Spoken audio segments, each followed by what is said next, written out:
All right, everyone. I would like to introduce to you Professor Dan Mitchell, Dr. Dan Mitchell, from the Cato Institute, on the topic of what is the main challenge for governments? Will we reform the welfare state, or are we heading towards the collapse of civilization? You can read the biography of Mr. Mitchell in our schedule. And then I suggest we start.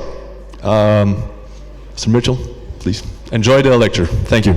Well, thank you very much. You actually probably won't enjoy the lecture because I'm going to give you some very grim news. Just about all of our countries are going to face a serious fiscal crisis. I'll walk through the numbers. I'll say what the problem is. I'll say what the solution is. But of course, our challenge is politicians usually don't like doing the things that we like doing as people who believe in liberty. And you can sort of tell the whole message just from the title of my presentation. If we don't reform the welfare state, we're in deep trouble. The social chaos and disarray that we're seeing in in Greece right now, is going to spread all throughout Europe, as well as North America and other OECD countries. But first, since I'm at a libertarian conference, I thought I'd share some libertarian humor. And Christian, you saw this because I used it in Lausanne last year, so I'm cheating. I'm using it again. It's basically, what Republicans think we are, a bunch of dopeheads. What Democrats think we are, a bunch of evil capitalists. The media thinks we're all just Ron Paul. Our friends think we're crazy. We think we're freedom fighters, but really, we're just banging our heads against the table because it's a very frustrating thing to believe in freedom in a world where so many people want to live off the government and expand the size and power of the state. But what I want to do is talk about the crisis that we're going to face. And it really boils down to a couple of things: demographics and entitlement programs. Now, demographics is something that normally none of us would care about. If people want to have a lot of kids, that's their business. If they want to have very few or no kids, that's their business. Unfortunately, we do have to care about demographics because entitlement programs are premised on what's called the population pyramid. I don't know if you got this when you were in school, or I guess you're still in school, you're students, but the population pyramid, at least the way we're taught it in the US, is that it's shaped like a triangle. You have a very few old people at the top of the pyramid, then you have lots of workers, i.e. taxpayers, and then below those taxpayers, those workers, is a big generation of kids who, of course, will be tomorrow's taxpayers. And the whole purpose of entitlement programs, the whole way entitlement programs work, is that you have this small amount of old people who are being financed, all their benefits that they're getting are being financed by this big generation of workers below them, but that generation of workers, when they become old, they'll have an even bigger generation of kids behind them. And you know what? That system sort of works. It's not something we would agree with as people who believe in free markets and limited government, but if you have a perpetual population pyramid, you can make a tax and transfer entitlement system sort of work. You'll suffer in terms of lower economic growth because the higher taxes will discourage economic activity, and the handouts that governments give people will also have a discouraging impact on labor supply and on savings rates in your economy, but it can sort of work. But what happens when that population pyramid becomes a population cylinder? And that's exactly what's happening in the Western world today, in different degrees in all countries. Some countries, the replacement rate for a country is 2.1 children for every woman. Now, I don't know why it's 2.1 instead of 2. I suppose the actuaries and the demographers can give us the answer to that. But nonetheless, 2.1 is considered the replacement rate. And in most European countries, you're already considerably below that. Some countries, indeed, are below 1.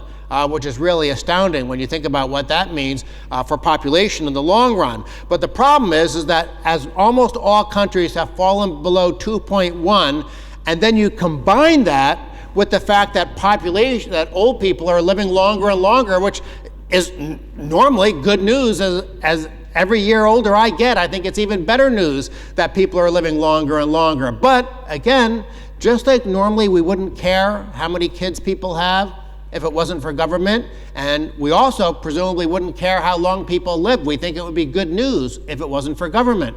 But because of these tax and transfer entitlement schemes, the fact that we're having fewer children and the fact that we're living longer, this is sort of a pincer movement with the welfare state in between, and it's going to have a really catastrophic effect. Now, unfortunately, as you can see from my second bullet point, politicians know all this data right now, but they don't care, or at least they don't care until the crisis hits. They care about this right now in Greece and Italy and a few other countries, because all of a sudden they figured out, oh no, the number of people that are pulling the wagon is now outnumbered by the number of people riding in the wagon, and those numbers just don't add up. But I want to show you some numbers, just in case there's anybody out there. This is probably a friendly audience, but a lot of times I'm speaking to audiences who think, oh, this is just some crazy libertarian. So I'm going to show you some numbers from some very establishment-oriented international bureaucracies. Nobody's going to accuse the OECD or the IMF of being libertarian or right-wing or in favor of small government. So let's look at some numbers. And actually, first we'll start with the Bank for International Settlements. They did a study a couple of years ago where they looked at major economies of the world, and they looked at, as you can see from the legend, the red line is sort of history, what's already happened, and then the dotted red line is the projection of current policy extended out to 2040. In other words, if politicians do nothing but sit on their hands, that's what's going to happen. It's going to happen to what? To debt as a share of GDP. That's what's on the vertical axis. So if France, this was, I'm not picking them first for any reason other than that this was what BIS had as their legend, was on the France one. So you can see in France that if they do nothing at all, which by the way means they're not going to cut spending, but they're also not going to increase spending, and normally politicians like to increase spending. So we look at France, if they just keep policy roughly where it is right now, their debt's going to go to 400% of GDP. And by the way, 2040 isn't that far away. That's 26 years from now, if I'm doing my math right. That's when a lot of you in this room are going to be presumably in your peak earning years. Well, guess what? As debt levels approach the numbers we see in this chart, even if we assume either the green or the blue line, which implies a medium amount of reform in France or a lot of reform in France, and of course the reforms we're seeing in France under Hollande are to make things worse, not better. So reform, we're having to assume it's good reform, and that's a real challenge with some countries. But for people in France 26 years from now with these very high debt levels, I mean, the government's going to be stealing every single penny you make. You're talking about potentially catastrophic economic implications of France with government spending going up to 400% of GDP. Now, let me stop here for a second. The BIS looked at government debt as a share of GDP. If I was in charge of the research department at BIS, I would have had them look at government spending as a share of GDP, because that's actually what matters. Whether you tax money out of the private sector to finance government or whether you borrow it out of the private sector to finance government, the economic damage of government spending comes from the fact that you're diverting resources from more productive uses. And what this chart is really showing, even though it's measuring debt as a share of GDP, all of that increase in debt is because of the demographic issues we talked about before, government spending rising faster and faster. Why? Because there just are not enough new taxpayers in the pipeline to finance all the benefits that have been promised by French politicians. So in reality, the real problem we're seeing here is a growth in spending in France, not the fact that there's debt. Debt is the symptom. Government spending is the disease. Here's Germany, where we are right now. Everyone thinks, oh, Germany's the responsible country. They're the paymaster of Europe. They're the ones who are doing all the good things. Well, Germany has the same demographic issues. And if they do nothing here in Germany, debt is going to go to 300% of GDP. And again, why is debt going up? Because government spending is going up. Now, they actually have a more reasonable path to try to stabilize things, but they're still in deep trouble. Remember, Greece got in trouble at 113% of GDP. Spain and Portugal had to get bailed out when they were about 80% of GDP for government debt. So Germany is heading to 300 on the basis of current law. Well, we just mentioned Greece. They're heading to 400. And by the way, these are numbers from back in 2011, so it's probably even worse now, just to give you an idea of where Greece stands. Here's Ireland. They actually made a lot of progress for a long time. When Ireland was having its period of good free market policy, the burden of government spending fell from more than 50% of GDP down to the low 30s as a share of GDP. But then they had their property bubble, the giant bailouts, and now just government spending has been growing out of control. And it's a very, very, very grim future for Ireland. It's very hard to see how Ireland can turn itself around. Here's Italy. I'm actually surprised Italy's only 250% of GDP. And they actually show declining debt if they do a lot of reform. Now, of course, they're not doing a lot of reform, but in theory, they're actually in a better long-term position than Germany. Makes me wonder whether the BIS knows how to add and subtract. Here's the Netherlands. It's another country you normally think of as being one of the more responsible countries in Europe.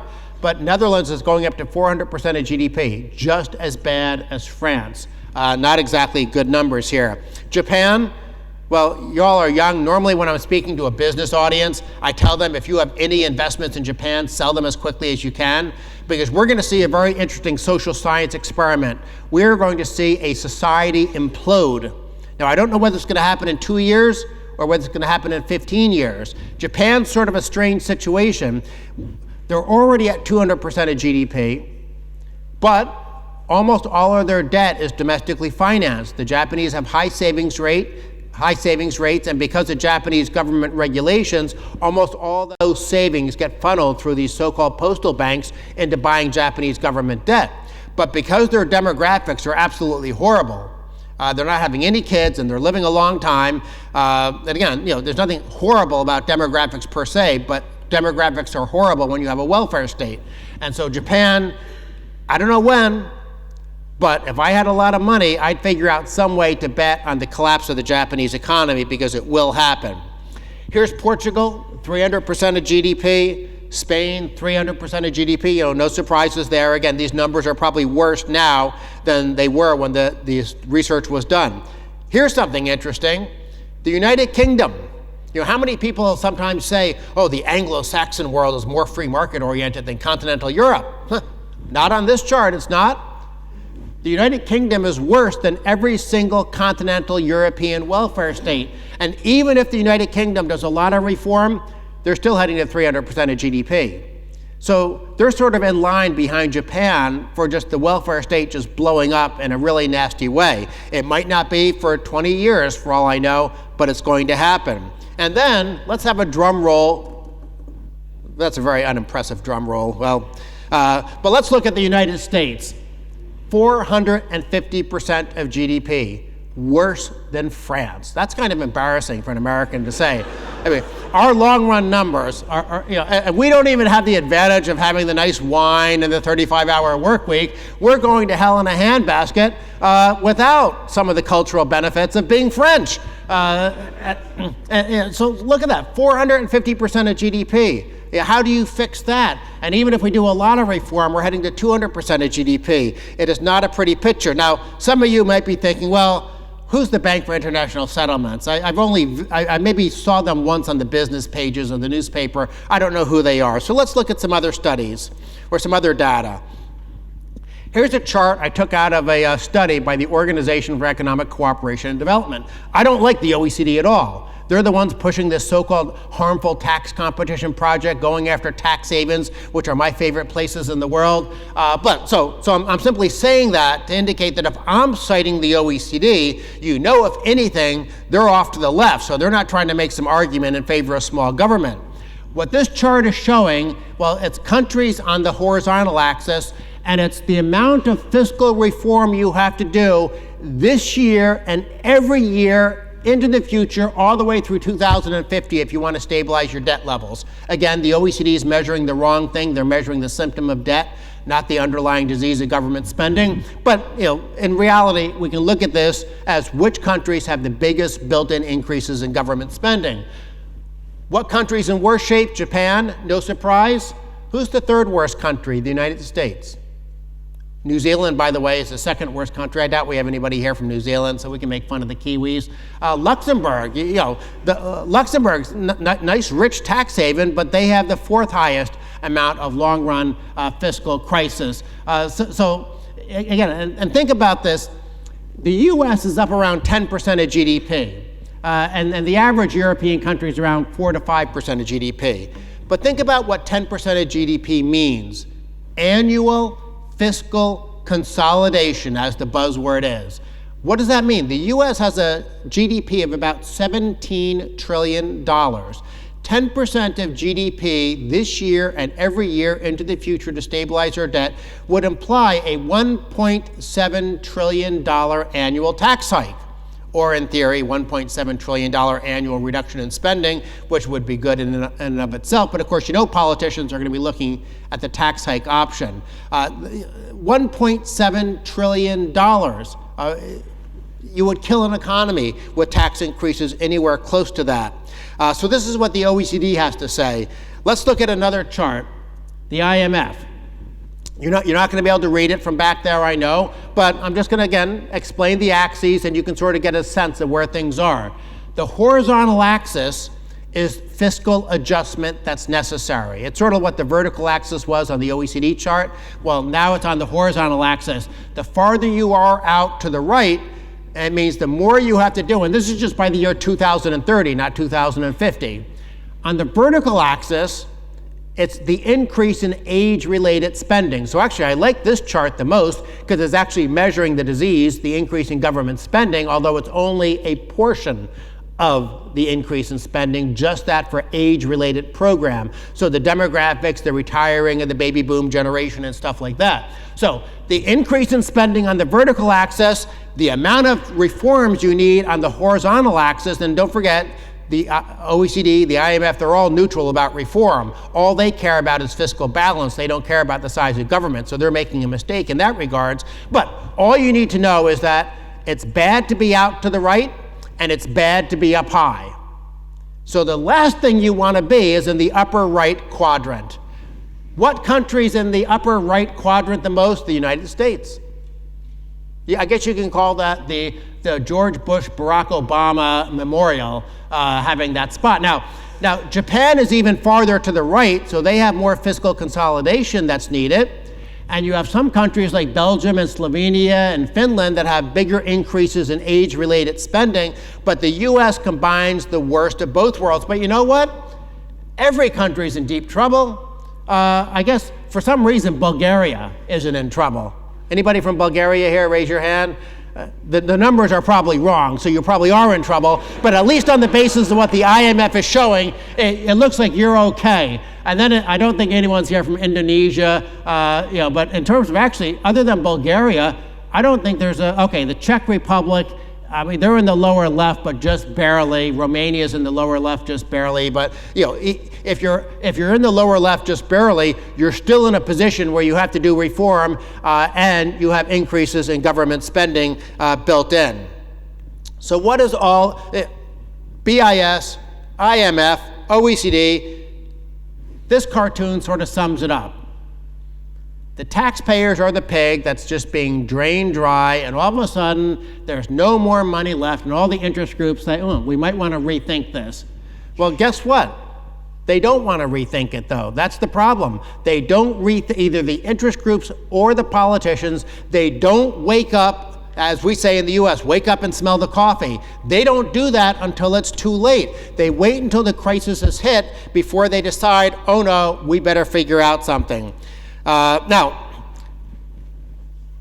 I think we've sort of laid the groundwork for the fact that there's going to be a crisis. As a matter of fact, I mean, you could probably get Paul Krugman up here and he'd say there's going to be a crisis. He'd say, the crisis is the tax burden isn't high enough. But even he would look at these numbers and say, yeah, there's something really out of whack and something big has to be done. He'd have the wrong prescription because he wouldn't diagnose the problem correctly. But everyone's going to agree that there's a crisis. The question is, what's the response to the crisis? Well, it turns out that both people on the left and the right have their own versions of bad news. On the left, Naomi Klein wrote this book called Shock Doctrine, The Rise of Disaster Capitalism. And she's afraid that crisis leads to free market reform. Oh no, look, Greece is in trouble. The Troika is trying to tell them they have to cut spending. Well, of course, mostly the Troika is helping them to raise taxes. But Naomi Klein looks at the headline and says, oh no, the Greek government is going to be forced to have tiny, small public sector. It's going to be like Hong Kong or Singapore. Again, doesn't happen, but that's what she thinks. But then on the right, or on the libertarian side, I know some libertarians get upset if you say left-right, but the average person puts it that way, so usually when I'm speaking to business audiences, I just go along with that. So on the libertarian side, I'll be more accurate since I'm in a room of libertarians, you have Robert Higgs, who wrote Crisis and Leviathan, Critical Episodes in the Growth of American Government. And his hypothesis, which certainly is supported from the American data, is every time we have a war or a depression or something like that, what happens? Government gets bigger. Government caused the Great Depression, and then what did politicians do? They said, we need more government to deal with the problem. Then, of course, government got bigger in World War II. Government caused the recent financial crisis. What was the solution? Oh, we need even more government. So you sort of get these two different theories, and who's right? Well, frankly, they're both right and they're both wrong. I mean, look at the collapse of the Soviet Empire. That hasn't exactly led to laissez-faire libertarian societies, but there's more freedom in the former Soviet bloc than there was when the Soviet Union existed. So that was an example of Naomi Klein's bad news of the shock doctrine. On the other hand, I gave you examples from the U.S. about how crises lead to bigger government.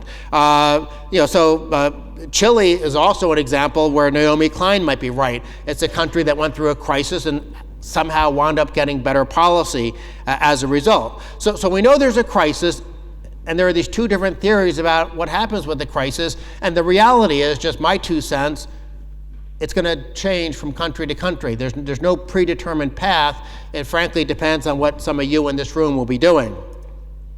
So which direction is the West going to take? What's going to happen in Western Europe? What's going to happen in the United States?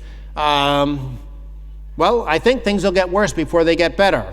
This is sort of just repeating what I said before, that politicians and interest groups will refuse to recognize reality, will refuse to plan ahead. Politicians, what's their time horizon? The next election.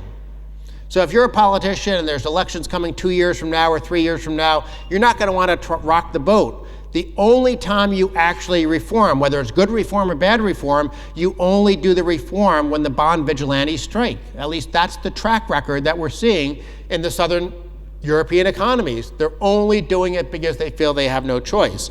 Now, unfortunately, usually their idea of reform is bad reform. They try to raise taxes. You look at the Club Med countries, or the pigs as they're sometimes called in the English language newspapers. It's always, let's raise the VAT rate, let's raise the personal income tax rates, let's raise excise taxes. They're always looking for more revenue. And unfortunately, what does that do? It simply gives them an excuse to postpone dealing with the real problem, which is government growing too fast. That's one side of the equation getting worse. But then also, because they're raising taxes, what are they doing? Taxes are a price on whatever's being taxed. So they're discouraging work, saving, investment, risk-taking, and entrepreneurship. So the economy is getting a double whammy of higher taxes, enabling politicians to keep spending too high, but those higher taxes also really socking the private sector and making it hard for growth to occur.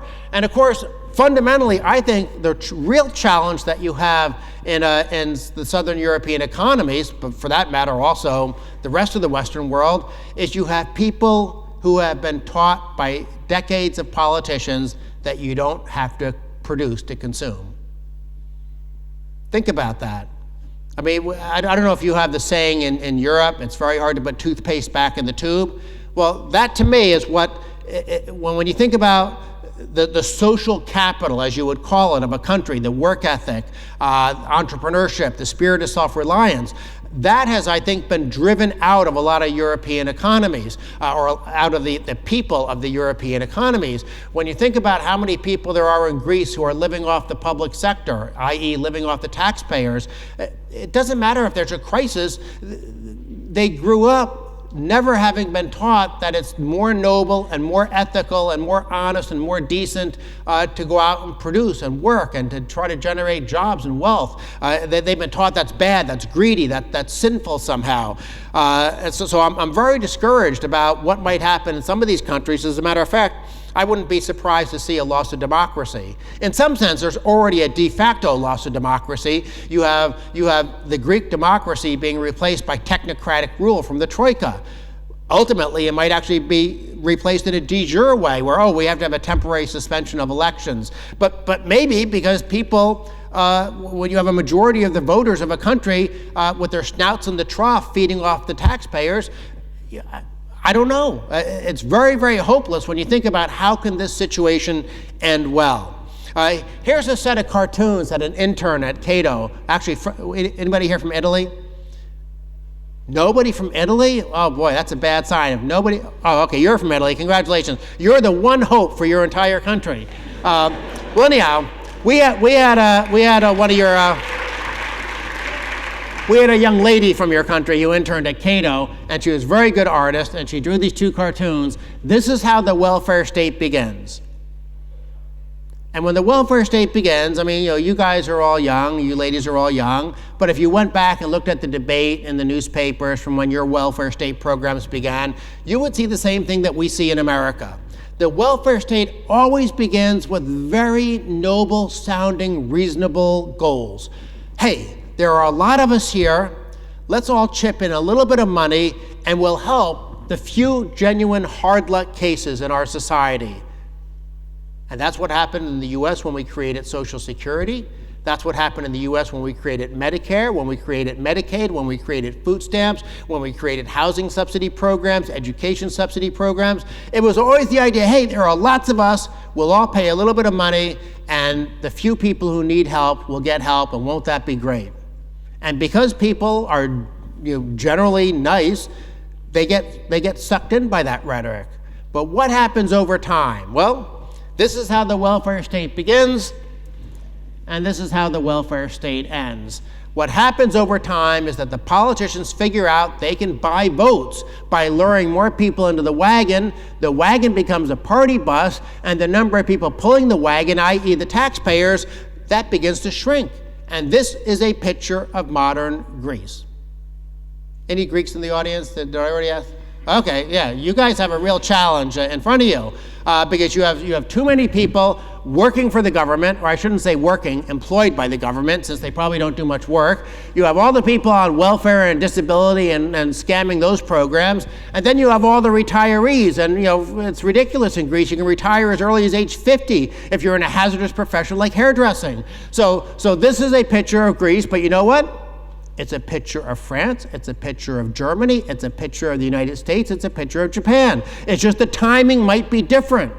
But every country has made the same, not every country, places like Singapore and Hong Kong seem to be more sensible. Switzerland isn't quite as bad as the rest. But for the most part, this is a picture of the Western world with just different years to represent different countries. But I don't want to make everyone suicidal. So I'm going to sort of give you some semi-good news, some reason for hope. I don't want everyone going to the club tonight and just, doing 50 shots and then getting alcohol poisoning and die. That would be a bad way to remember the conference. So why can we be a little bit optimistic? Well, first, we can be optimistic because there are hundreds of people here at a European Students for Liberty conference. That wouldn't have happened 10 years ago. But here's what I think is the real reason for optimism, although this is a real reason, but other real reasons for optimism. The fiscal crisis, I think, has sobered a lot of people up. You read what the IMF and the European Commission and the OECD are writing. It's a lot more I mean, I don't want to say it's good because it's still very heavy on raising taxes. They think that's somehow some magic elixir that can sort of prop up the welfare state. But they understand now that things can't keep going. And that's progress. They might not know what the right solution is, but at least they know there's a problem. They didn't know that before the fiscal and financial crisis. And I think the average voter in Europe probably has an understanding that something has to change.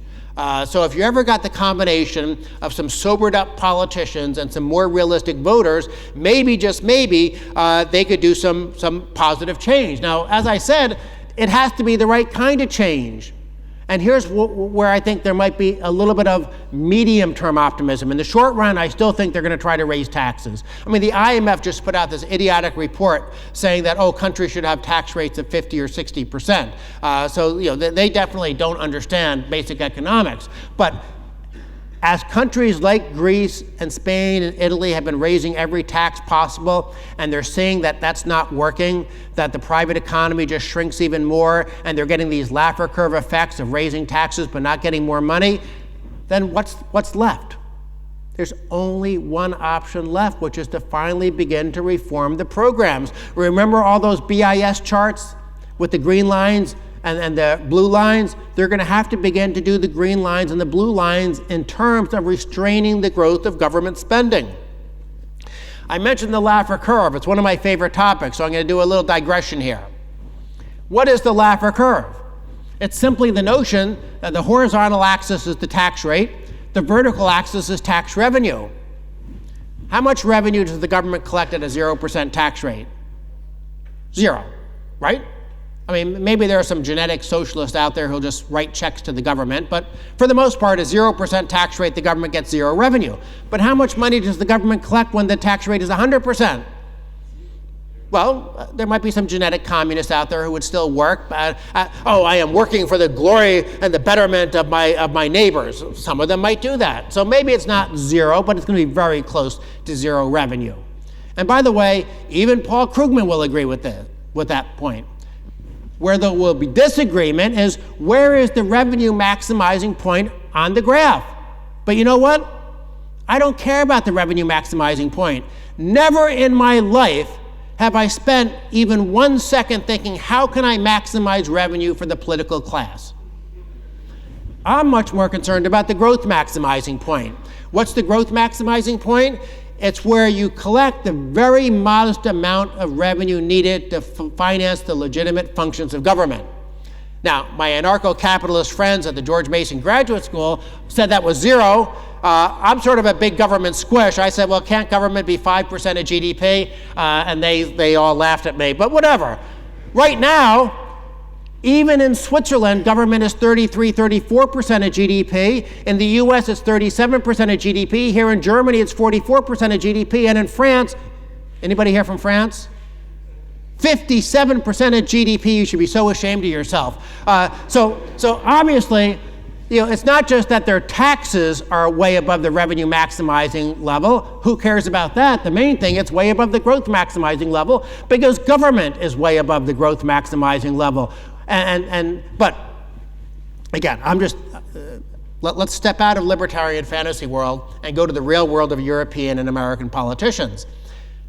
When will they do the right thing? They'll do the right thing maybe when they realize that they're above the revenue maximizing point. That's why I have the revenue maximizing point in there. Paul Krugman probably thinks the revenue maximizing point is 70%. The IMF is now saying it's 50 to 60%. I think it's probably more like 25% in the short run and more like 15% in the long run. But the point is it doesn't matter what people think, it matters what politicians perceive. And I think we're getting to the stage in some of these countries where they know they can't squeeze more blood from the stone by raising taxes. Now, I'm of course more familiar with the American situation with fiscal policy than I am Europe. So I want to give you a specific example of why I'm a little bit optimistic about the United States, even though our numbers are worse than every European countries. And I'll start by actually giving a little anecdote. I used to work for Senator Bob Packwood. He was a Republican senator from Oregon. He was the ranking Republican on the tax committee. And he was not a big free market guy. I was sort of like the token free market person in the office. And I remember one time there was an amendment on the floor of the Senate to defund the National Endowment for the Arts. We have some stupid little government agency that subsidizes, operas and ballets and poetry readings and nonsense like that. I mean, not like that stuff is nonsense, but the idea that government should subsidize it is nonsense. And there was this amendment on the floor. This was because somebody had uncovered the fact that the NEA was subsidizing pornographic art.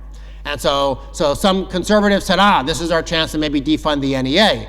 And so everyone else in the office is telling Senator Packwood, oh no, you don't want to be a Philistine. You should vote for this because you don't want to say that there shouldn't be funding of pornography. And I'm making the lonely argument, Senator, time out, as we say in the US.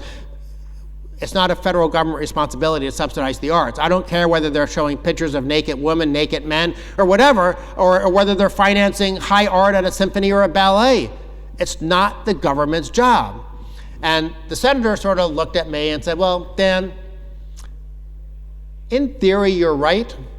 But in reality, you know what happens if I go down to the Senate floor and I vote for this amendment? Instead of the amendment losing 81 to 19, it'll lose 80 to 20. So I won't make any difference, but you know what'll happen? I'll go back to Oregon and every newspaper will run editorials saying that I'm a uncultured rube and a Philistine.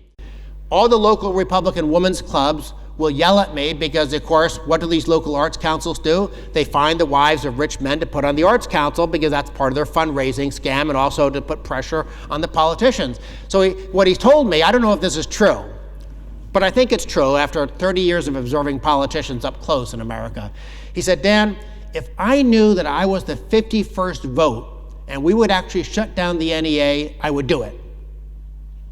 But I'm not going to cast a symbolic vote, then have all the interest groups yell at me.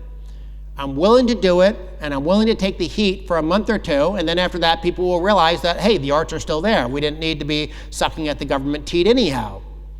So keep that in mind. Politicians sometimes might be willing to do the right thing, but they don't want to do the right thing just for symbolic reasons when all that happens is you get the interest groups angry at them. With that bit of background, what has happened for the last 3 years in the House of Representatives in the United States? The last 3 years in a row, and hopefully again this year, we'll see, the last 3 years in a row, Republicans in the House of Representatives voted for the Paul Ryan budget. Who cares? That's not important. What matters is what was in the budget. What was in the budget is very significant real reform of the two giant entitlements that undergird all those terrible numbers about America's long-run fiscal outlook. They voted to basically block grant Medicaid and send it back to the states, and they voted to change Medicare into a voucher system. Medicare is our government-run healthcare program for old people. Medicaid is our government-run healthcare for poor people in America. And between the two of them, they're roughly 50% of all healthcare spending in the U.S. So I can assure you, the U.S. is far from a free market healthcare system. We're worse than Switzerland and even France, according to some experts. But anyhow, for 3 years in a row, the House of Representatives, knowing that they were putting themselves on the line, knowing that their campaign opponents were going to run ads saying that they hated poor people, that they hated old people. There was a famous ad of a Paul Ryan lookalike pushing a grandmother in a wheelchair off a cliff. Literally, that's the kind of demagoguery that we were getting. Yet for 3 years in a row, they have voted for that budget, and I hope, knock on wood, they're going to do it again this year. To me, this is a genuine example of legitimate, properly understood patriotism. Doing the right thing for your country for the right reason. In other words, when I said on the previous slide that the fiscal crisis has sobered people up, I think this is an example of it. And that gives me some hope, because even though the Senate, under the control of Harry Reid, obviously wasn't going to do anything, and even if the Republicans win the Senate in 2014, Obama would still veto anything. So really, we're maybe looking at the possibility that in 2017, America might be saved. But the fact that for 3 years in a row, they voted for this budget made me think there is hope. And there's hope elsewhere. Switzerland. Any Swiss in here? No Swiss? Well, I guess you don't really need to have Swiss here because they're in a lot better shape than other countries. Switzerland has something called the debt brake, but it's really a spending cap. And it's a spending cap that basically says government can't grow faster than population plus inflation. And so while the rest of Europe is going to hell, Switzerland has reduced the burden of government spending over the last 10, 11 years since the spending cap went into effect. And while other European countries were squandering money with the financial and the fiscal crisis, Switzerland has been keeping government spending under control. Government has grown since the debt brake went into effect by just 2% a year. Now, that's not libertarian nirvana. Libertarian nirvana means we're slashing government down to 5% of GDP, or if my GMU colleagues were right, to 0. Switzerland's still at 34% of GDP. But other countries are going in the wrong direction. Switzerland's going in the right direction. We've also seen some signs of evidence in Eastern Europe. They've done some good flat tax reforms, but I'm not overly optimistic in the long run because government is still too big and their demographics are terrible. Germany, by the way, I just did a blog post saying that Germany deserves a little bit of credit. Government spending used to be 51% of GDP, now it's down to 44% of GDP. There was actually a 4-year period last decade where government spending in Germany grew by only 0.18% a year. Now, that's government growing, but guess what? If the private sector is growing this much and government's growing this much, in the long run, you're going to get better policy. You are shrinking the burden of government spending relative to the size of your economy. That's the definition of good fiscal policy. Which is what I say right here. Just restrain spending. This is what I tell politicians, whether I'm talking to them in America or I'm briefing them in another country. We don't need miracles. We'd like miracles. We'd like a libertarian free market society. But if you want to deal with the fiscal crisis, just have government grow slower than the private sector. And I call this Mitchell's Golden Rule. My friend Art Laffer gets the Laffer curve. I have to try to make myself famous by naming things for myself. That's the kind of thing only people with humility in Washington ever do. But the rule, I think, is a sound one.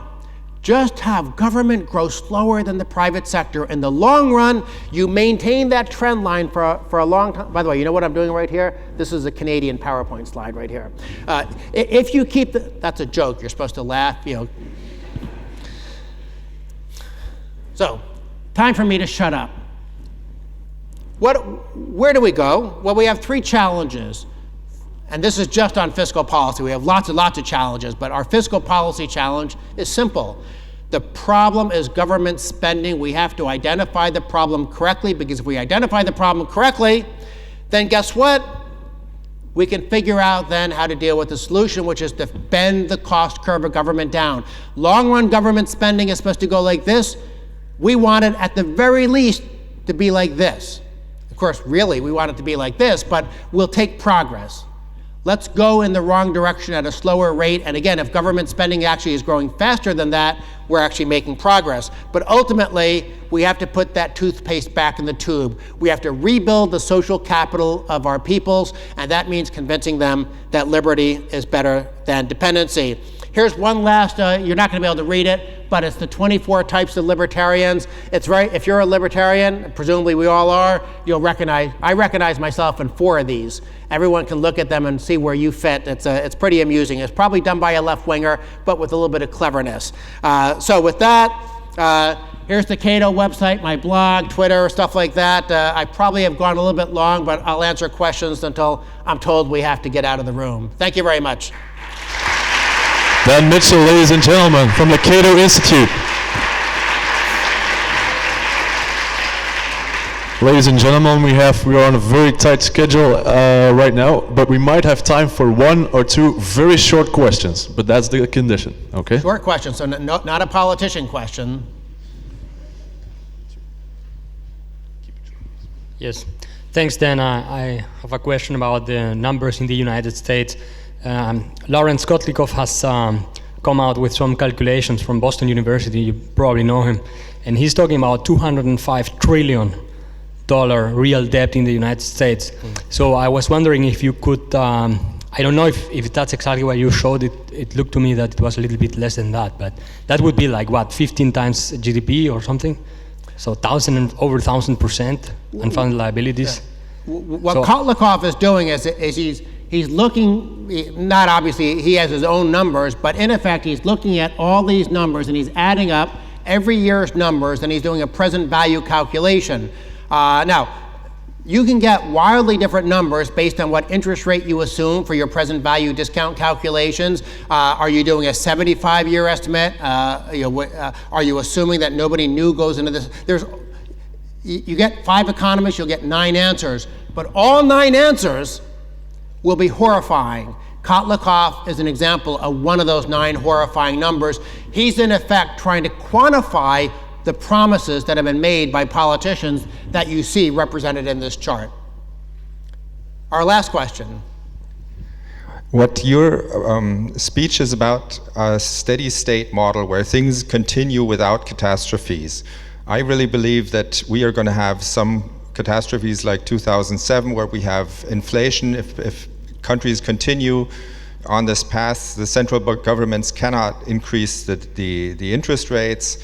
So, and the money printing continues, so we will see some black swans on the way. We will not see this graph you have up there with 40 years going on like nothing happens. There's going to be real breaks in there, I think. You're exactly right, and that's why I said, like, this chart of Japan's never going to get to 600% of GDP. It blows up before then. The UK is not going to get to 450% of 500%. The US isn't going to get to 450%.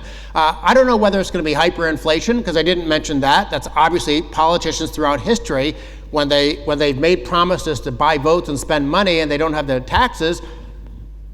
Argentina, Zimbabwe, hello. Hyperinflation obviously is a very likely possibility.